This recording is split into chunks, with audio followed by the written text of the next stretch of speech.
क्या आप कभी ऐसे जंगल में गए हैं जहां लोग कहते हों कि रात को एक काला साया नजर आता है? राजू को इन बातों पर बिल्कुल यकीन नहीं था। उसने सोचा सब अंधविश्वास है और एक रात वो अकेला जंगल के अंदर चला गया। पहले उसे जमीन पर अजीब पांव के निशान मिले, फिर अंधेरे में दो चमकती आंखें नजर आईं और उसके बाद एक लंबा काला साया उसके बिल्कुल सामने खड़ा था। राजू जान बचाकर भागा, लेकिन वो साया उसका पीछा करता रहा।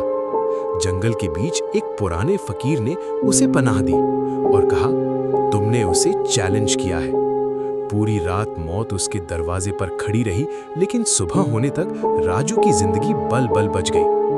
आखिर वो काला साया क्या था और जंगल का असल राज क्या था? पूरी खौफनाक कहानी देखने के लिए डिस्क्रिप्शन में लिंक पर क्लिक करो और ऐसी ही हॉरर और सस्पेंस स्टोरीज के लिए स्टोरी वॉल्ट को लाइक, शेयर और सब्सक्राइब करो। कमेंट्स में जरूर बताना, क्या तुम कभी रात के वक्त ऐसे जंगल में जाने की हिम्मत करोगे?